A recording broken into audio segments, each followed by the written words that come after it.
Assalamualaikum warahmatullahi wabarakatuh. Perkenalkan, nama saya Maulida Akunina dengan NIM 858850002, mahasiswa Fakultas Keguruan dan Ilmu Pendidikan Universitas Terbuka.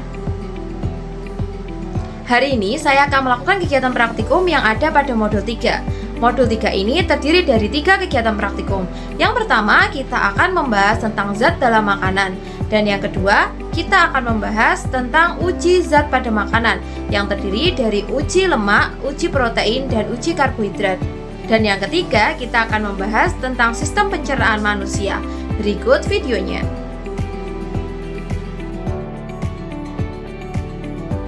Yang pertama adalah karbohidrat. Karbohidrat merupakan salah satu komponen kunci dalam pola makan harian kita dan berfungsi sebagai sumber energi utama bagi tubuh manusia. Secara sederhana, karbohidrat adalah bahan bakar yang dibutuhkan tubuh untuk menjalankan segala aktivitas, mulai dari bernafas hingga berolahraga. Tubuh kita memproses karbohidrat dengan memecahnya menjadi glukosa atau gula darah yang kemudian diserap oleh sel-sel tubuh untuk diubah menjadi energi. Contoh yang saya gunakan adalah singkong, roti, kedelai, kentang, dan nasi. Yang kedua adalah protein. Protein adalah zat gizi penting yang berfungsi sebagai pembangun dan perbaikan jaringan dalam tubuh. Dalam kehidupan sehari-hari, protein bisa kita temukan pada makanan seperti telur, ikan, daging, susu, tahu, dan tempe. Tubuh membutuhkan protein untuk membentuk otot, memproduksi enzim dan hormon, serta menjaga daya tahan tubuh. Tanpa protein yang cukup, proses pertumbuhan dan perbaikan sel tidak dapat berjalan dengan baik. Karena itu, mengonsumsi makanan berprotein secara seimbang sangat penting agar tubuh tetap kuat, sehat, dan mampu menjalankan fungsinya dengan optimal.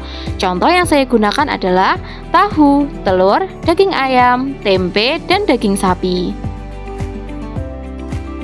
Selanjutnya adalah lemak. Lemak adalah salah satu zat gizi yang berfungsi sebagai sumber energi cadangan bagi tubuh.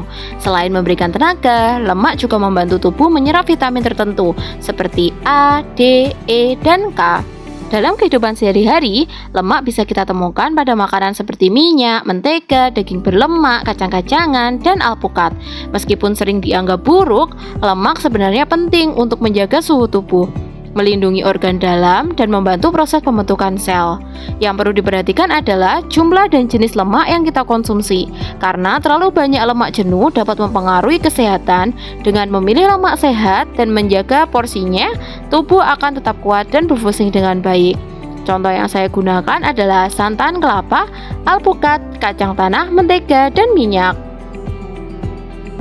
Yang terakhir adalah vitamin. Vitamin adalah zat gizi mikro yang dibutuhkan tubuh dalam jumlah kecil untuk membantu berbagai proses penting. Meskipun sedikit, peran vitamin sangat besar, seperti menjaga daya tahan tubuh, mengatur metabolisme, memperbaiki jaringan, dan memastikan organ bekerja dengan optimal. Setiap vitamin memiliki fungsi yang berbeda, namun semuanya saling mendukung agar tubuh tetap sehat. Karena tubuh tidak bisa memproduksi sebagian besar vitamin, kita perlu mendapatkannya secara teratur dari makanan agar proses kerja tubuh tetap berjalan dengan baik. Contoh yang saya punya adalah wortel, bayam, jeruk, telur, dan pisang.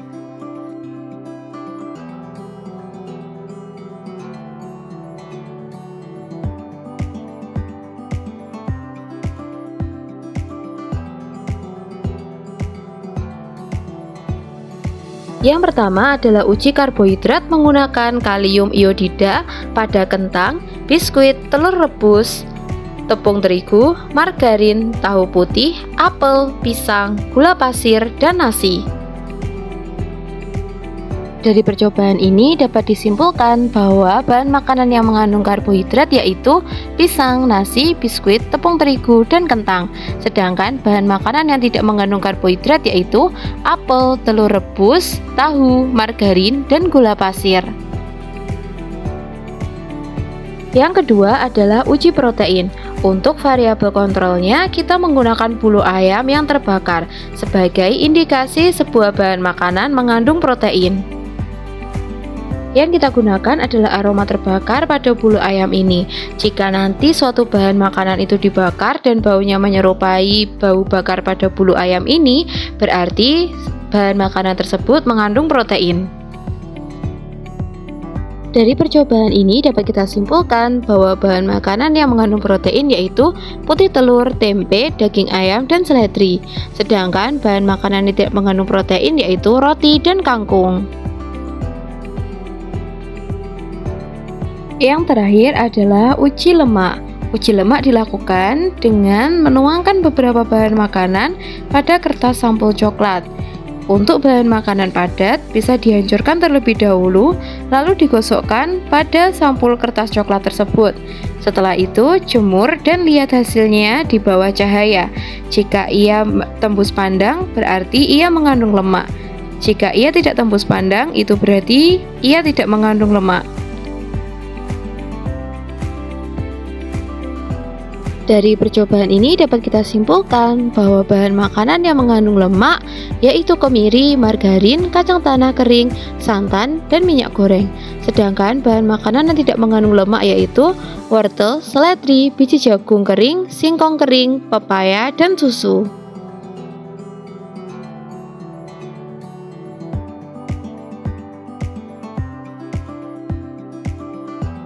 Sistem pencernaan manusia dimulai dari mulut, kerongkongan, lambung, usus halus, usus besar, lalu rektum atau anus.